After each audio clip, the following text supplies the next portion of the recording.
Okay. Time for another message from my babes. Just trying to get a message. All right. So today is the day of the observer. So, what are we observing? There was also a solar eclipse, I believe about an hour ago. It was cloudy here when I was walking, and I didn't even remember it was happening. So even if I had remembered, I would have missed it. But anyways, um, something to observe is happening. The day of the observer. Welcome. Okay, the day of the observer. Those born on March 29th tend to study life's action carefully and minutely before acting. They may be quirky and even slippery customers who are difficult to catch. Once, however, they realize that someone is dead serious about an involvement with them, they will begin to take that person seriously as well. These people are not ones to let others down. In a home situation, they will hold up their end of the best of them. Cool. Idealism permeates almost everything March 29th people do, and with it, a belief in their own moral rectitude.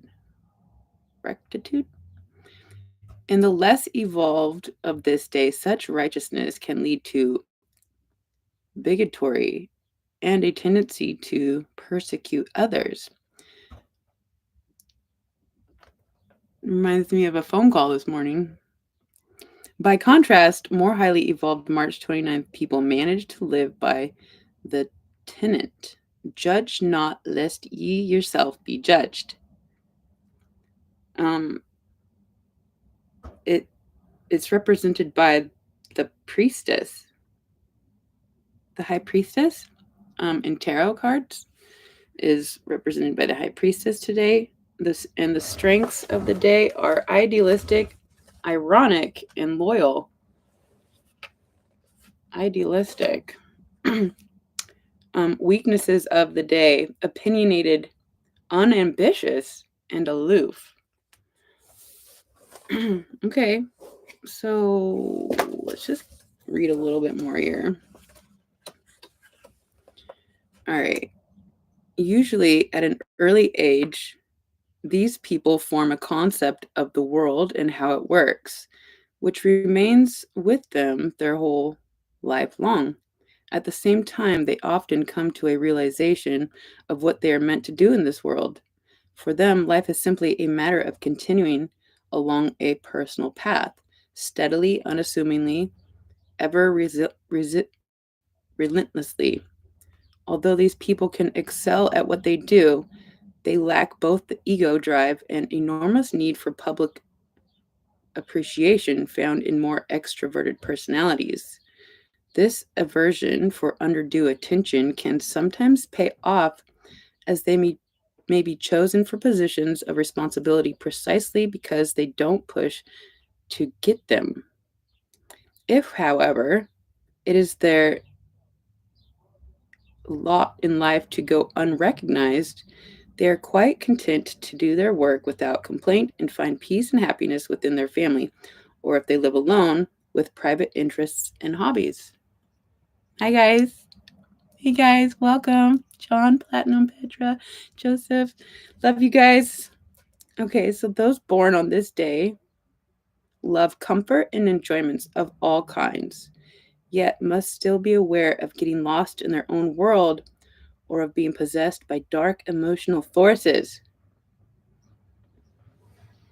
The more highly March 29th people are trustworthy and loyal, but certain unevolved types born on this day can be particularly treacherous and ruthless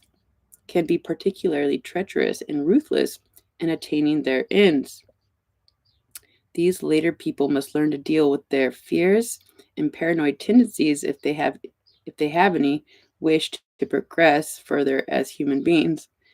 And these people make excellent friends, partners, and mates. Because of their endearing qualities, others will accept the more peculiar aspects of their nature.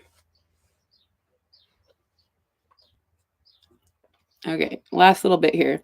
Those born on this day are among the rare group of humans who can laugh at themselves. They see the ironies of life all too clearly. As a matter of fact, very little escapes their attention as they are close observers of society, well aware of their foibles, fopes, and flaws in others. They are good enough to see them in themselves as well. Even if they live far from their birthplace, these people will never forget their roots, and many live in one place their whole life long, sentimentally collecting memories, old friends, and associates in a living album.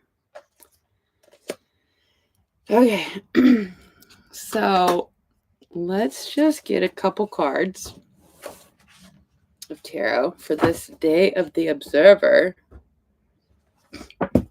And then I have to go to work because I just got another job. Yay! As a personal assistant. Yay! So cool. Anyways, I'm gonna go observe my duties. All right, so let's just get, I don't know, how about a spiritual AF for this day of the observers? Adorbs levels overload. Okay. Think twice before you give a fuck. I like it. Let's read the back real quick. Ask yourself, what if that thing that's bothering, worrying, haunting you didn't matter? If it didn't matter, would you be happier, kinder, more productive? If it didn't matter, would you sleep better? Would you let yourself enjoy an ice cream cone or whatever else your heart desires? If so, then don't give that fuck. If not, giving a fuck means going against one of your core values, then go ahead, give that fuck. You're not supposed to never give a fuck. The point is to give them where it matters, to balance your fucks. If fucks were money, would you drop that much money here? Take care to spend your fucks wisely. Yeah, I like it. Let's get one more. I like you guys. Thanks for being here. I'm blessed. It's so hot in Arizona. I don't know about this Arizona deal, yo. It's fucking hot status. All right, one more. If we could just get one more for my babes trying to get a message. Gossip dies when it hits wise ears. I just got this one out of all the cards. Gossip dies when it hits wise ears. I don't know if anybody's struggling with gossip, but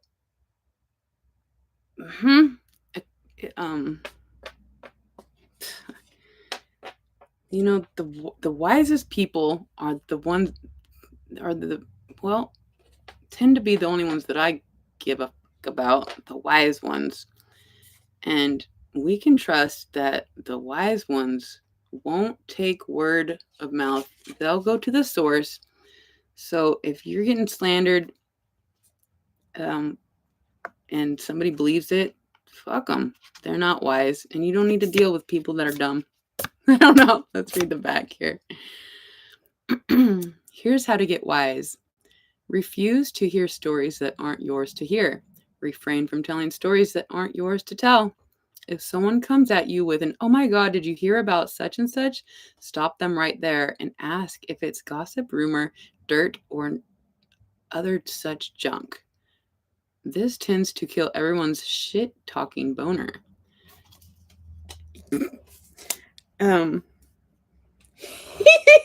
At the bottom, get the fuck out of here. Sorry, I just had a thought. But So I think we're gonna get one more, and then I have to go work. Yay! I'm so excited. I get to take Maximus, and I don't know what I'm gonna be doing. I have to go grocery shopping for her and get some cleaning supplies before I even show up.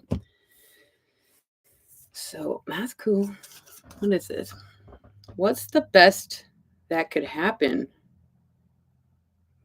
Wow, that's a great question. What's the best that could happen as opposed to focusing on the worst? Let's read the back.